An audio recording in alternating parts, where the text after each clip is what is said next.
wrong way.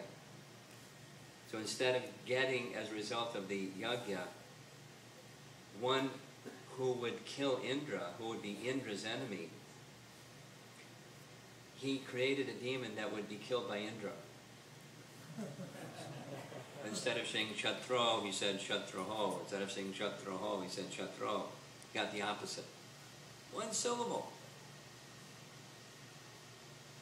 Vitrasura was created. Huge, such a tall creature. His copper red hair touched the clouds in the sky. It's like 10,000 feet tall. Copper red hair with copper red eyes and big sharp teeth and a big trident in his hand, terrorizing everybody. The demigods ran in fear, and he chased them. Indra had another problem. Big problem. So this time he didn't just go to Brahma, he went to Lord Vishnu. Oh, Lord Vishnu, please help. We lost our kingdom. Everything's gone. Don't know what to do. Please help. You're our only hope. Indra said, Vishnu said, Indra, what have you done? First you offend your spiritual master, then you kill a brahmana.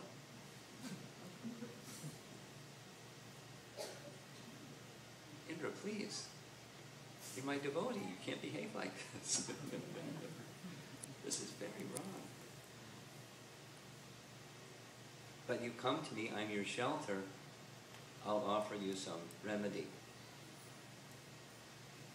You go to Dadichi. Ask Dadichi for his bones.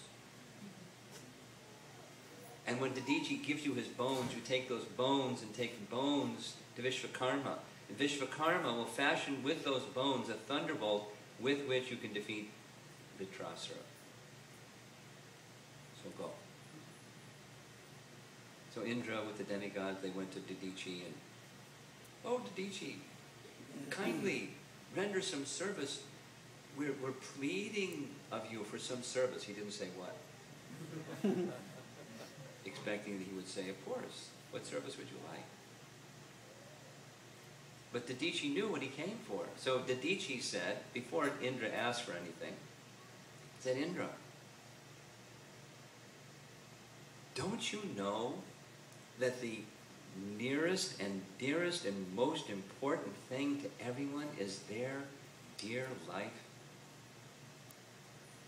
Would you request of me my life? Before he even asked anything.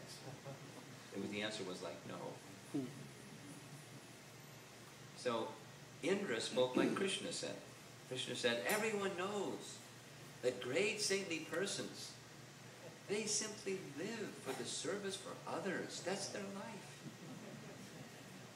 And what an opportunity when it's presented, even without request, to serve the demigods, so that they can lead and serve Lord Vishnu.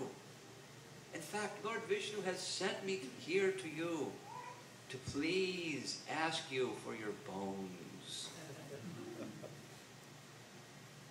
And Dadichi said, I was just teasing you. I was just testing to see how you would respond. Certainly you can have my bones. He closed his eyes, entered a state of meditation, and left his body,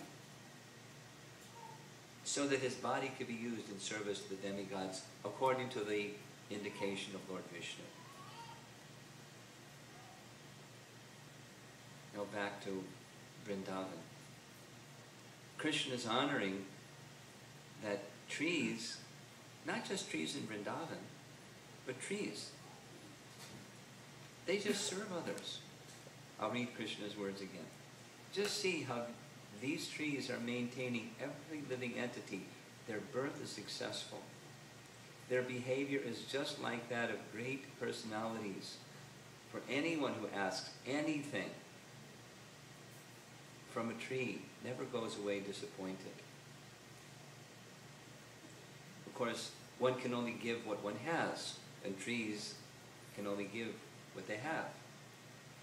And we can also only give what we have. So if we want to be of service to others, we don't have to go out and get things. We have to become dependent on Krishna, who is the supplier of all things. And if Krishna wants to decorate us with some ability to serve others, he can. And he will, if he wants to. So our position, now back to chanting, our position is to be more tolerant than a tree.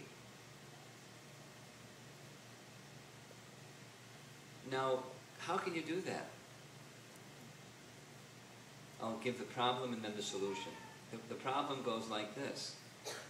We all have the experience that certain things we can easily tolerate.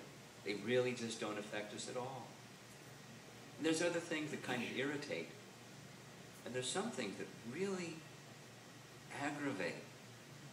It hits our button and we respond. We don't tolerate. We do something. We become angry or speak something harsh or something. We all have that breaking point. So if you want to become free from that breaking point or the point of anger, what's the remedy? The cause is the mode of passion from Bhagavad Gita. Rajoguna, Kamesha, Krodesha. Rajoguna, some Udapava. Udapava, very strong bhava, very strong influences comes from contact with passion, and from passion arises desires, and from desires, intense longing. And when longing is frustrated, then one becomes angry. So we can detach ourselves from the mode of passion. We found a solution. Well, what's that detachment from the mode of passion? Instead of trying to serve our senses, we try to serve Krishna. The solution is service, the mood of service. And that's what a tree does. The tree just serves. Just standing there. In this forest where we were, there were giant redwood trees. Now as far as I know, sequoia trees are even bigger than redwood trees sometimes. But these guys were big. I mean, some of the trunks of the trees would take up like a quarter of this temple room.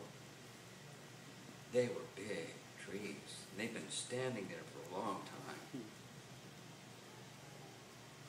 And they have, they can't do any lumbering because it's a state park. They just stand there for thousands of years. Prabhupada comments in the Bhagavatam, there's some trees in California that have been there as long as Krishna's been, 5,000 years, standing there.